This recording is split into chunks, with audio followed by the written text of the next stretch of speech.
2 weeks into the investigation, Marcus received news that would change everything he thought he knew about the conspiracy. Viktor Petrov, the former Russian intelligence officer they had identified through surveillance footage, had been found dead in his London hotel room. The circumstances were suspicious, and initial reports suggested possible foul play. Inspector Davies called Marcus into an emergency briefing. The atmosphere in the room was tense, with representatives from MI5, Scotland Yard, and Royal Protection Services all present. Petrov's death changes the dynamics of our investigation significantly, Davies explained. Either someone wanted to silence him before he could be questioned, or he was eliminated by his own handlers to prevent information from falling into our hands. Marcus felt a chill as he realized the implications. Sir, does this mean the people behind this operation are willing to kill to protect their secrets? That's exactly what it means, replied Commander Mitchell. We're no longer dealing with just surveillance and intelligence gathering. This has escalated to murder, which suggests the stakes are much higher than we initially understood. The investigation into Petrov's death revealed disturbing details. His hotel room had been searched thoroughly before his body was discovered. Electronic devices, documents, and personal belongings were missing. Whoever had killed him had taken time to remove any evidence that might have revealed the scope and purpose of the surveillance operation. However, investigators did find something that the killers had missed. Hidden inside the lining of Petrov's jacket was a small memory card containing encrypted files. When the encryption was broken, the contents revealed the true extent of the conspiracy. The files contained detailed intelligence reports on the daily routines, security arrangements, and movement patterns of nearly every member of the British royal family. But more alarming was the discovery of similar information about royal families in Sweden, Norway, Denmark, and the Netherlands. This is an international operation targeting multiple European monarchies, Davies explained to Marcus during a private briefing. The intelligence gathered could be used for coordinated attacks across several countries simultaneously. Marcus studied the translated reports, feeling sick as he read the level of detail they contained. The operatives had documented everything from the specific times that royal family members ate breakfast to the routes their security details used when traveling between residences. What's the ultimate goal? Marcus asked. Why would someone want to target so many royal families? There are several possibilities, Davies replied. This could be an attempt to destabilize European governments, gather intelligence for blackmail purposes, or prepare for coordinated terrorist attacks. We're working with our European allies to determine which scenario is most likely. The memory card also contained communication logs showing that the surveillance operation was being directed by someone using the codename Crown Collector. The identity of this person remained unknown, but the communications suggested they were highly placed within an organization with significant resources and international reach. Marcus was assigned to work with a joint task force that included representatives from the intelligence services of all the affected countries. His role was to help identify behavioral patterns that could be used to spot additional operatives who might still be gathering intelligence.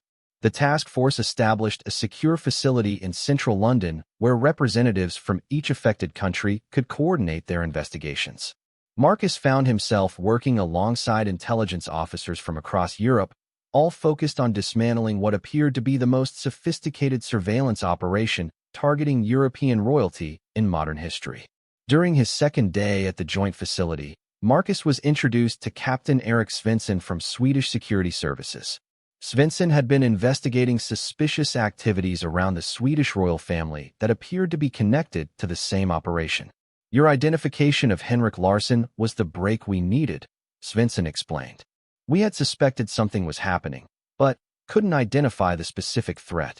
When Larsson was arrested, it provided the first concrete evidence we needed to begin connecting the dots. Svensson showed Marcus intelligence reports from Sweden that described surveillance activities remarkably similar to what had been happening in Britain. The same methodical approach to gathering security information, the same careful timing of observations, and the same professional execution. How many countries are involved? Marcus asked. At least 6 that we know of, Svensson replied. Britain, Sweden, Norway, Denmark, the Netherlands, and Belgium. There may be more. The scope of this operation suggests years of planning and significant financial backing. As the investigation progressed, Marcus began to understand that he had stumbled onto something far larger than anyone had initially imagined. The Crown Collector operation appeared to be the most comprehensive intelligence-gathering effort targeting European monarchies since World War II. The Joint Task Force worked around the clock to identify remaining operatives and prevent whatever the ultimate goal of the operation might be. Marcus's expertise in recognizing suspicious behavior became invaluable as the team reviewed surveillance footage from royal residences across multiple countries. 1 week later, the investigation took another dramatic turn. Danish intelligence services arrested a man attempting to break into Copenhagen's Amalienborg Palace, where the Danish royal family resided.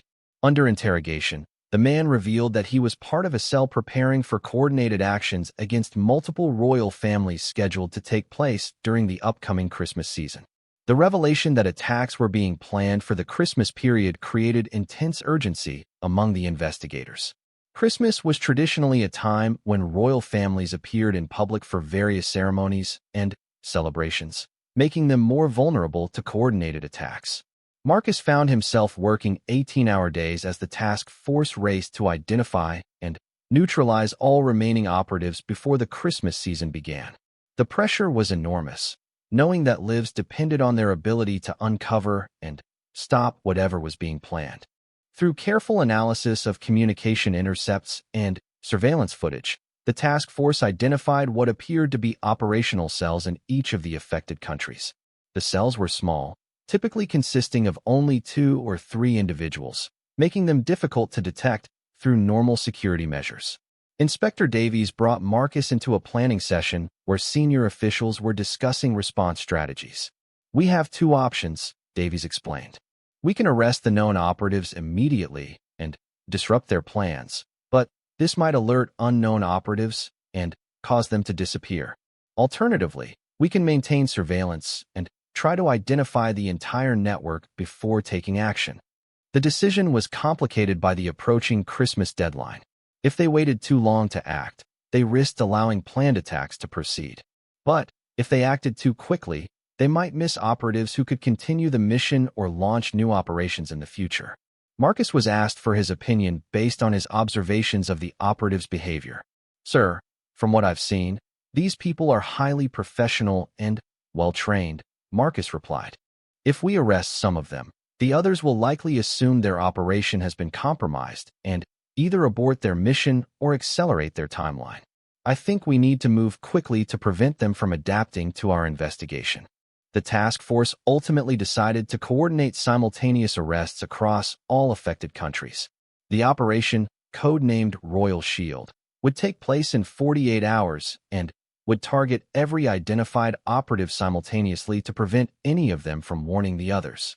Marcus was assigned to participate in the arrest of Marina Kowalski, the Polish woman he had identified through surveillance footage review.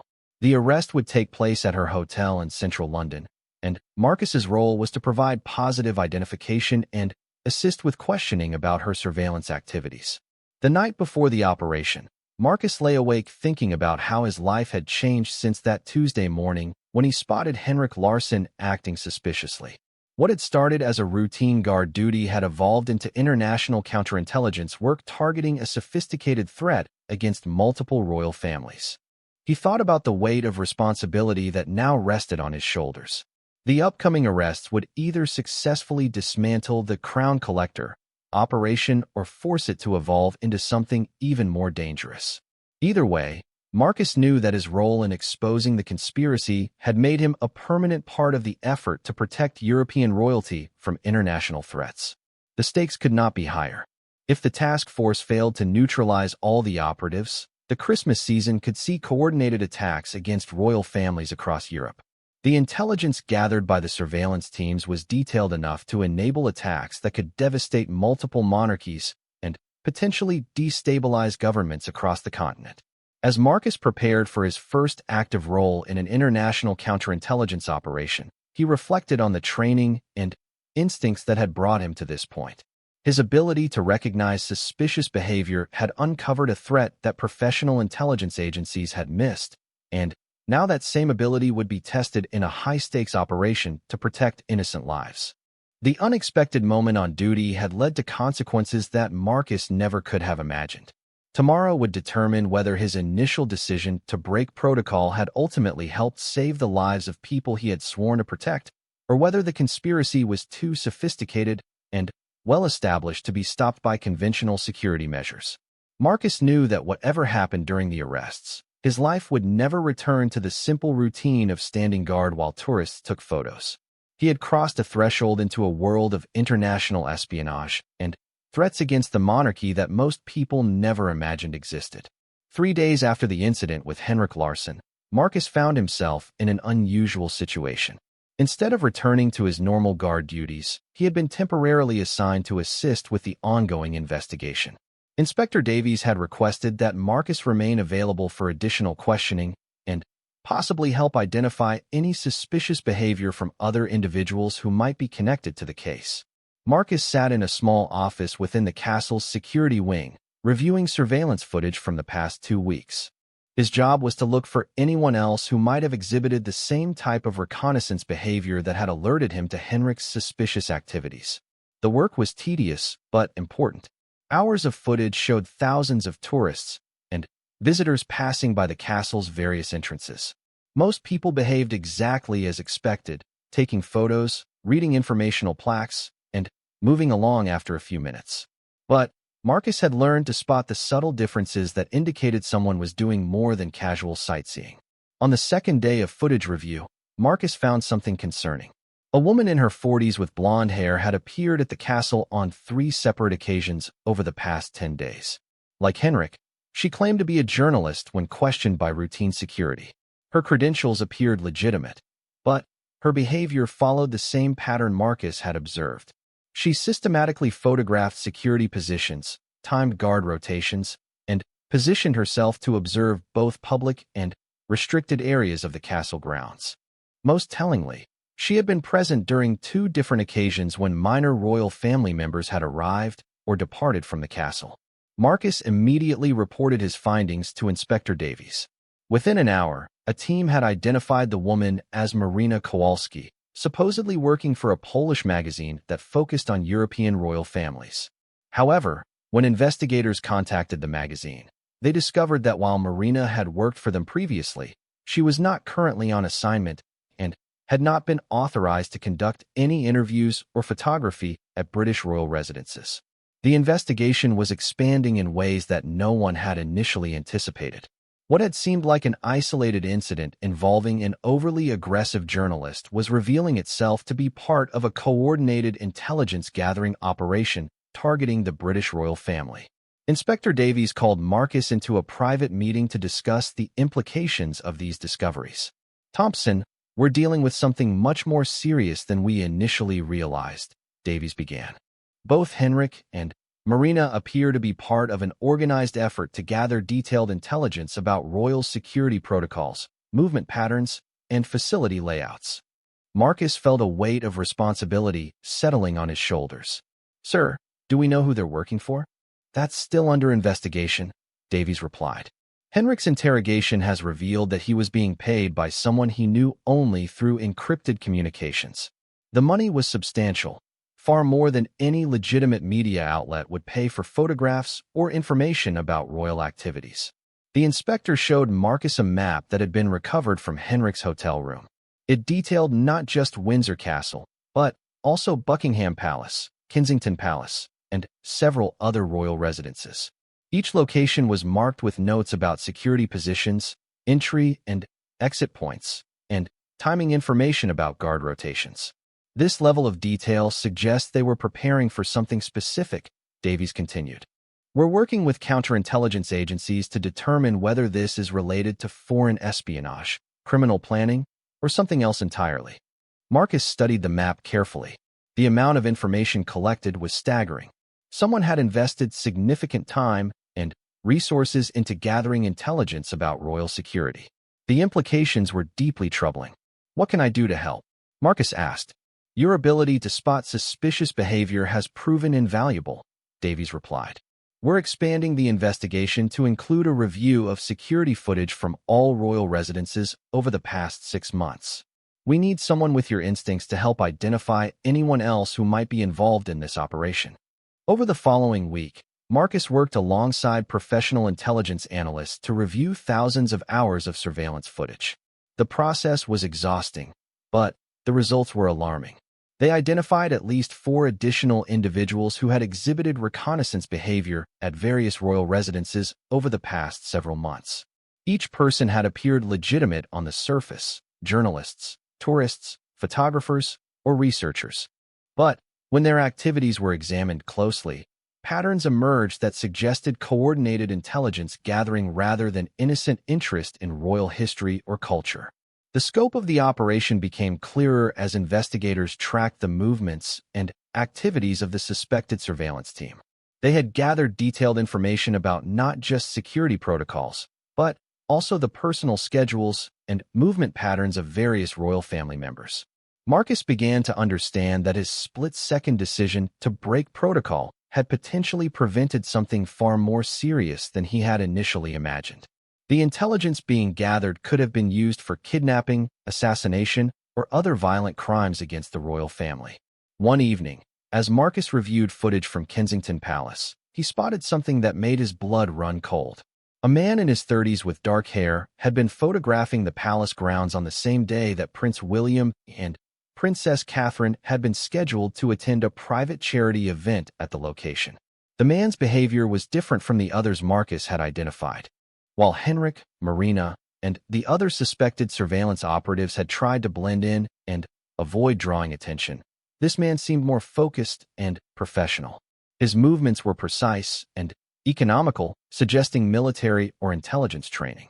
Marcus immediately alerted Inspector Davies, who arrived within minutes to review the footage. As they watched the recordings together, Davies's expression grew increasingly serious. "This individual is different from the others," Davies observed. "His movements and methodology suggest professional intelligence or military background. This isn't amateur reconnaissance." The investigation took on new urgency as analysts worked to identify the man and determine his role in the operation.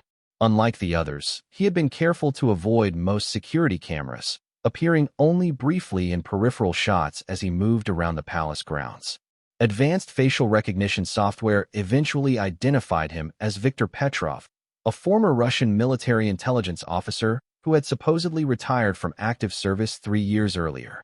His presence in London and apparent surveillance of royal residences raised the possibility that the entire operation was connected to foreign intelligence services. Marcus felt the full weight of what he had potentially uncovered. What had started as his instinctive reaction to suspicious behavior had revealed what appeared to be a sophisticated intelligence operation targeting the British royal family. The implications for national security were staggering. Inspector Davies called an emergency briefing with senior security officials and representatives from MI5. Marcus was asked to attend and provide his perspective on the behavioral patterns he had observed among the suspected operatives.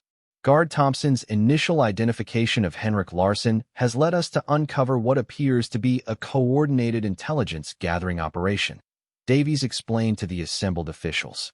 The sophistication and scope of this activity suggests state-level sponsorship and professional execution. The head of the Royal Protection Unit, Commander Sarah Mitchell, addressed Marcus directly. "Your actions and subsequent assistance have potentially prevented a serious threat to the royal family. However, we need to assume that this operation may still be active and that other cells or operatives remain unidentified." Marcus was briefed on enhanced security protocols that would be implemented immediately at all royal residences. His role would expand to include training other guards to identify the types of suspicious behavior that had initially alerted him to Henrik's activities.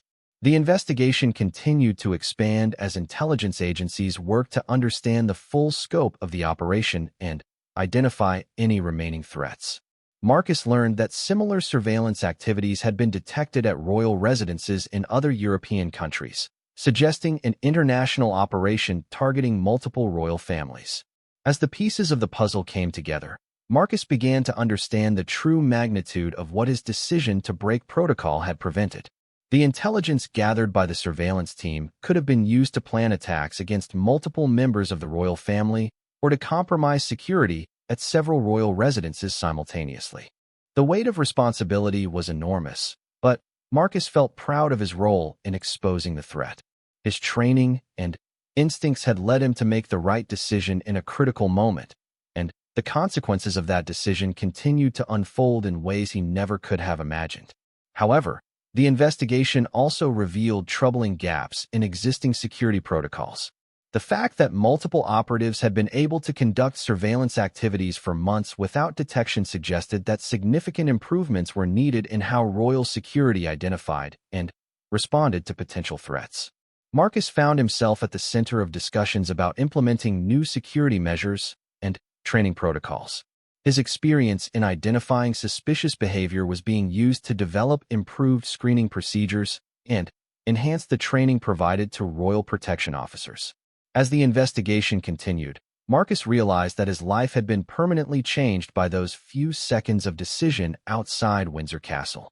He was no longer just a guard standing at his post. He had become a key figure in protecting the royal family from sophisticated threats that most people never imagined existed. The full extent of the conspiracy remained to be uncovered, and Marcus knew that his involvement in the investigation was far from over. The unexpected moment on duty had revealed a hidden world of international espionage and threats against the monarchy, and Marcus was now part of the effort to defend against those threats. The simple act of trusting his instincts and breaking protocol had set in motion a chain of events that would reshape royal security for years to come. Marcus understood that the responsibilities and challenges ahead would test him in ways he never anticipated when he first put on the uniform of the Queen's Guard. Marcus made his choice in a split second. Breaking from his rigid stance, he took 2 quick steps toward the man in black and called out in his strongest military voice, "Sir, please step back from the entrance." The reaction was immediate and chaotic. The suspicious man spun around, his eyes wide with surprise, and what Marcus now realized was fear rather than malice. At the same time, security personnel emerged from seemingly everywhere. Officers who had been positioned discreetly around the courtyard suddenly became visible, moving rapidly toward Marcus and the stranger. The man in black raised both hands immediately, showing he held nothing more threatening than a small notebook and a pen. His face had gone pale, and he was breathing heavily. "Please don't shoot," he called out in a shaky voice with a slight European accent. "I'm not armed. I'm just a journalist." Marcus felt his heart pounding as he realized he had potentially made a terrible mistake. The man wasn't a terrorist or assassin. He appeared to be exactly what he claimed, a nervous journalist trying to get a story. But why had his behavior seemed so suspicious? Within seconds, 3 security officers had surrounded the man while others approached Marcus. Sergeant Williams appeared at Marcus's side, his face showing a mixture of concern and confusion. "Guard Thompson, explain yourself immediately," Williams commanded in a low, urgent tone. "Sir," the man was exhibiting suspicious behavior. He was studying security positions and appeared to be timing movements. When the doors began opening, his posture suggested he was preparing to take action. Marcus replied, trying to keep his voice steady despite his racing pulse. Meanwhile, the security officers were questioning the journalist. Marcus could overhear parts of the conversation as the man explained himself. "My name is Henrik Larsson. I work for Stockholm Daily News. I'm here to cover the Swedish ambassador's meeting with Princess Anne. I was just trying to get good photos and maybe catch a quote when they emerged from the castle." One of the security officers examined the man's credentials while another searched his belongings. They found a professional camera, press identification, and notes about the scheduled meeting. Everything appeared legitimate. Marcus began to feel sick to his stomach. He had broken protocol and caused a major security alert over a journalist doing his job. His career was likely over. The embarrassment and consequences would follow him for the rest of his life. But then, something unexpected happened. The security officer examining Henrik's credentials called over his supervisor. They spoke in hushed tones, occasionally glancing at the journalist with serious expressions. Marcus couldn't hear their conversation, but their body language suggested they had found something concerning. Sergeant Williams remained beside Marcus, waiting for the security team to complete their investigation before deciding how to handle the situation. The castle doors, which had begun to open, remained closed while the security alert was resolved. "Thompson, your actions were highly irregular," Williams said quietly. "However, I need to know exactly what you observed. Give me every detail." Marcus recounted everything he had noticed about Henrik's behavior. The systematic scanning of security positions, the timing of movements, the positioning for multiple escape routes, and the way the man had tensed when the doors began opening. As Marcus spoke, he watched the security officers continue their investigation. They had moved Henrik to a more private area near the castle's side entrance, and the conversation appeared to be growing more intense. The journalist's initial relief was being replaced by obvious nervousness. After several minutes, one of the senior security officers approached Sergeant Williams. Marcus couldn't hear their conversation, but Williams's expression grew increasingly serious as he listened. When the officer finished speaking, Williams turned to Marcus with a look that was completely different from his earlier disapproval. "Thompson, I need you to come with me. You're being asked to provide a statement about your observations." They walked toward the area where Henrik was being questioned. As they got closer, Marcus could see that the journalist was now sitting in a chair, looking very uncomfortable. Two officers flanked him while a third continued examining his belongings and documentation. The senior security officer, who introduced himself as Inspector Davies, addressed Marcus directly. "Guard Thompson, your decision to break protocol has created an unusual situation. Normally, such actions would result in serious disciplinary measures. However, your observations about this individual's behavior have proven to be remarkably accurate." Marcus felt confused. "Sir, I don't understand. He's a legitimate journalist, isn't he? His press credentials are genuine," Davies replied. "However, our investigation has revealed several concerning factors. The meeting he claims to be covering isn't scheduled for today. The Swedish ambassador met with Princess Anne yesterday, and that meeting was private with no press access authorized." Marcus looked at Henrik, who was now sweating visibly despite the cool temperature. The journalist's story was falling apart under scrutiny. Davies continued. "Additionally, Mr. Larson has been observed at 3 different royal residences over the past week, always with similar explanations about covering meetings that either already occurred or were never scheduled. His behavior pattern matches what we call location reconnaissance." The full implications of what Davies was saying began to dawn on Marcus. Henrik wasn't just an overeager journalist. He was conducting surveillance of royal facilities, and his presence today coincided with an actual security event. "What was really scheduled for today?" Marcus asked. "That information is classified," Davies replied. "But I can tell you that your intervention prevented Mr. Larson from observing something he had no legitimate reason to witness." Henrik was now being read his rights by one of the officers. His notebook, which had seemed innocent minutes earlier, was being carefully examined. Marcus could see that it contained detailed sketches of the castle's layout, including security positions and timing notations. "Guard Thompson," Davies said, "I want you to understand that what happened here today will be thoroughly investigated. Your decision to break protocol was technically a serious violation. However, your training and instincts led you to identify a genuine security threat that might otherwise have gone unnoticed." Marcus felt relief washing over him, but he remained cautious. "What happens now, sir? You'll need to provide a complete written statement about everything you observed. This incident will be reviewed by multiple departments, and there will likely be questions about how our security protocols handled the situation." As Henrik was escorted away for further questioning, Marcus caught the man's eye briefly.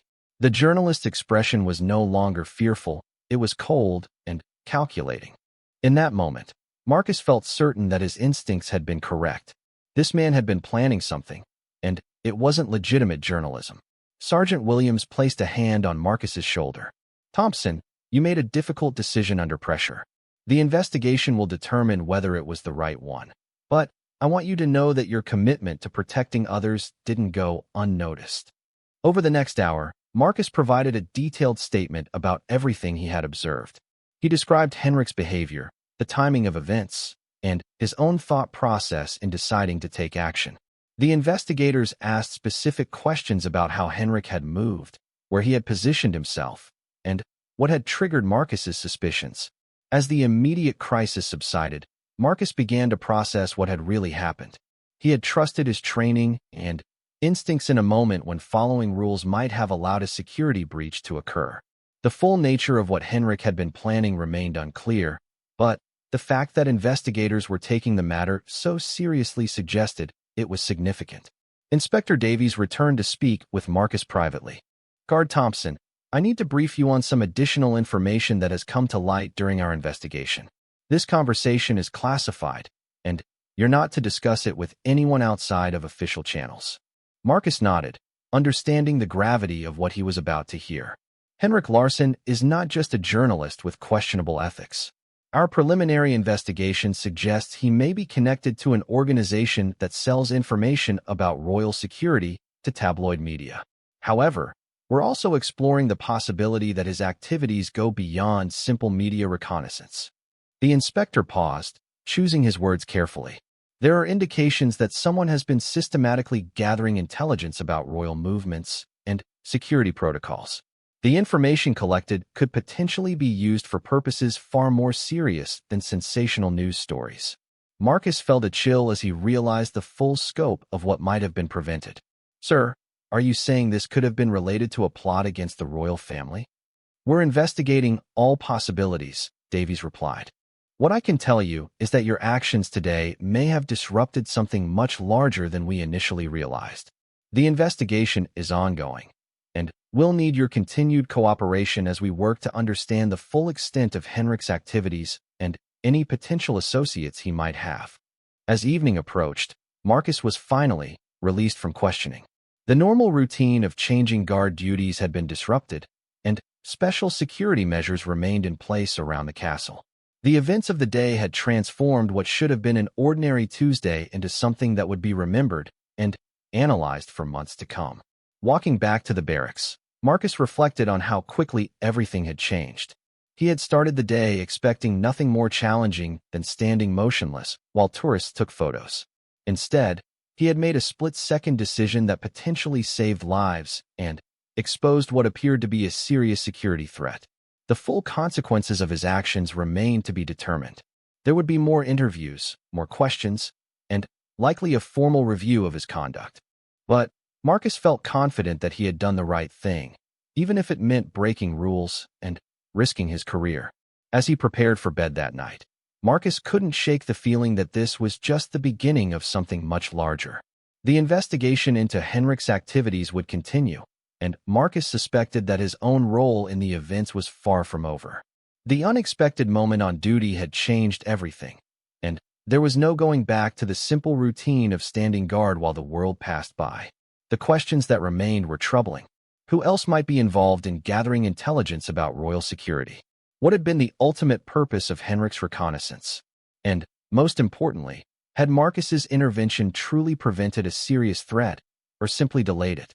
Sleep came slowly that night as Marcus processed the day's events and wondered what tomorrow would bring. Marcus stood perfectly still at his post outside the grand entrance to Windsor Castle.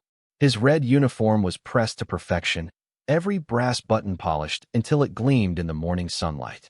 The tall black hat sat precisely on his head, and his face showed no emotion as tourists gathered around him with their cameras.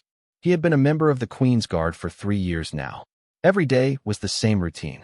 Wake up at 5 in the morning, inspect his uniform, march to his assigned position, and stand motionless for hours while people tried to make him laugh or react.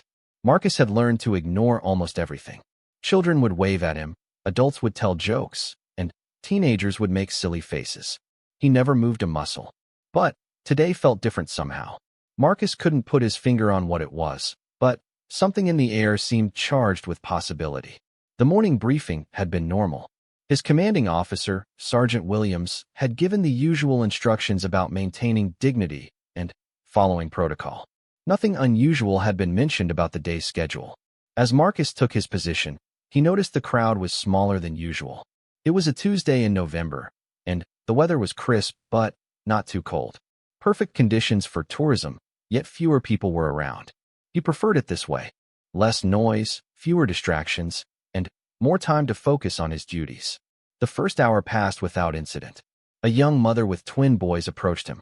The children, maybe 4 years old, stared up at him with wide eyes full of wonder. Their mother encouraged them to wave, which they did enthusiastically. Marcus remained statue-like, but inside he smiled. Children always had that effect on him. Their innocence and joy reminded him why he took pride in his role as a protector of tradition and history. Around 10 o'clock, Marcus noticed unusual activity near the castle's main entrance. Staff members were moving with more urgency than normal. Security personnel spoke quietly into their radios more frequently. Something was happening, but Marcus couldn't tell what. His training had taught him to be aware of his surroundings while maintaining his post. He filed away these observations, but continued to stand at attention. A group of American tourists approached him next. They were loud and excited, taking turns posing for pictures beside him. One man, wearing a baseball cap and speaking with a thick Texas accent, tried repeatedly to get Marcus to smile. "Come on there, soldier boy. Just one little smile for the camera." Marcus remained perfectly still. His eyes stared straight ahead, focusing on a point in the distance. The man's wife eventually pulled him away, apologizing quietly to Marcus as they left. These encounters happened daily, and Marcus had developed a thick skin for such behavior. By 11:30, the unusual activity around the castle had increased. Marcus could see through his peripheral vision that several black cars with tinted windows had arrived. Important visitors, most likely. He had seen this before when government officials or foreign dignitaries came to meet with members of the royal family. Then, something caught his attention that made his blood run cold. A man in a dark coat was standing about 50 meters away, watching the castle entrance intently. This wouldn't normally be concerning, as many people observed the castle with interest. But something about this man's behavior set off alarm bells in Marcus's mind. The man wasn't looking at the architecture or taking photos like a typical tourist. His eyes were systematically scanning entry and exit points. He was studying security positions and timing the movements of staff. Marcus had received training to spot potential threats, and this man's behavior matched several warning signs. The stranger appeared to be in his 30s, with short brown hair and a lean build. He wore a long black coat that could easily conceal weapons. Most troubling was the way he kept checking his watch and glancing at the main entrance. He seemed to be waiting for something specific to happen. Marcus faced a dilemma. His orders were clear: maintain his post and do not break character under any circumstances. But his primary duty was to protect the royal family and the castle. If this man posed a genuine threat, Marcus needed to act. However, he couldn't abandon his position without proper authorization. The man in the black coat started moving closer to the castle entrance. He walked casually, trying to blend in with other visitors, but Marcus could see the calculated nature of his movements. The stranger was positioning himself strategically, choosing a spot that offered multiple escape routes while providing a clear view of the entrance. Marcus's mind raced through his options. He could use subtle hand signals to alert nearby security, but none of his colleagues were in direct line of sight. He could break protocol and verbally alert someone, but this might cause unnecessary panic if his suspicions were wrong.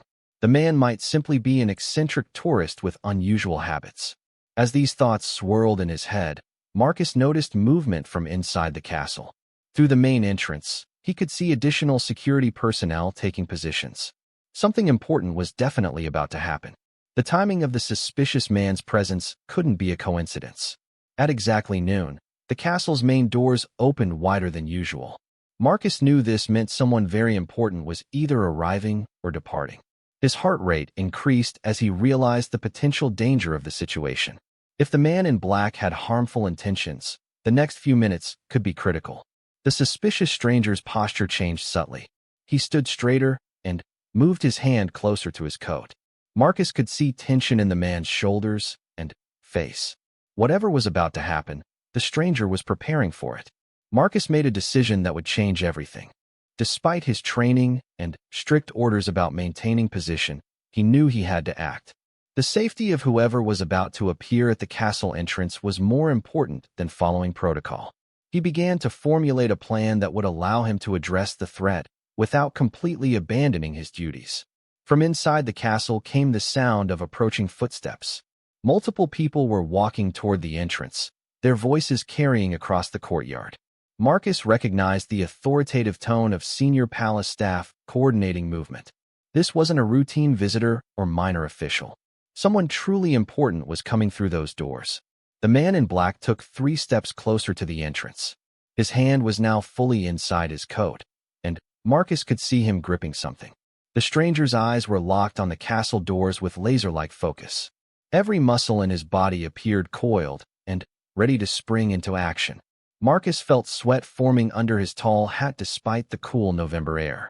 Years of training had prepared him for moments like this, but the reality was far more intense than any simulation. Real lives were potentially at stake, and the weight of responsibility pressed down on him like a physical force. The footsteps from inside the castle grew closer. Marcus could hear the distinctive sound of formal shoes on marble floors, accompanied by the rustle of expensive clothing. Whoever was approaching carried themselves with the confidence and bearing that came with high rank and authority. The suspicious man's breathing became more rapid. Marcus could see his chest rising and falling quickly, and a thin sheen of perspiration had appeared on his forehead despite the cool temperature. These were classic signs of someone preparing to take action, possibly violent action. Marcus realized he was witnessing the final moments before something significant happened. Every instinct screamed at him to move, to shout a warning, to break the silence that surrounded his post. But he also knew that acting too hastily could make the situation worse. If he was wrong about the man's intentions, he could cause an international incident or at minimum end his career in disgrace. The castle doors began to open slowly. Marcus could see the ornate handles turning and the heavy wooden panels swinging outward. In seconds, whoever was inside would step into full view of the waiting stranger. Marcus had perhaps 10 seconds to decide whether to maintain his position or take action that could save lives. The man in black shifted his weight forward onto the balls of his feet. His free hand moved to his other pocket, suggesting he had additional items concealed on his person. Marcus could see the outline of something rectangular in the man's coat pocket, but couldn't identify what it might be. As the doors opened wider, Marcus caught a glimpse of someone in expensive clothing moving toward the entrance. The person was flanked by what appeared to be personal protection officers, but they seemed relaxed and unaware of the potential threat waiting outside. Marcus knew his moment of decision had arrived. In the next few seconds, he would either maintain his position and hope for the best, or take action that would forever change his life and possibly save others. The weight of the moment pressed down on him as he prepared to make the most important decision of his career. The man in black's grip tightened on whatever he held inside his coat. His eyes narrowed with concentration, and Marcus could see him taking a deep breath as if steeling himself for action. Time seemed to slow down as the two men faced this critical moment from their different positions. Marcus thought of his training, his duty, and his oath to protect. He thought of his family, his career, and his future. Most importantly, he thought of the innocent people who might be harmed if he chose incorrectly. The seconds stretched like hours as he weighed his options and prepared to act on his decision.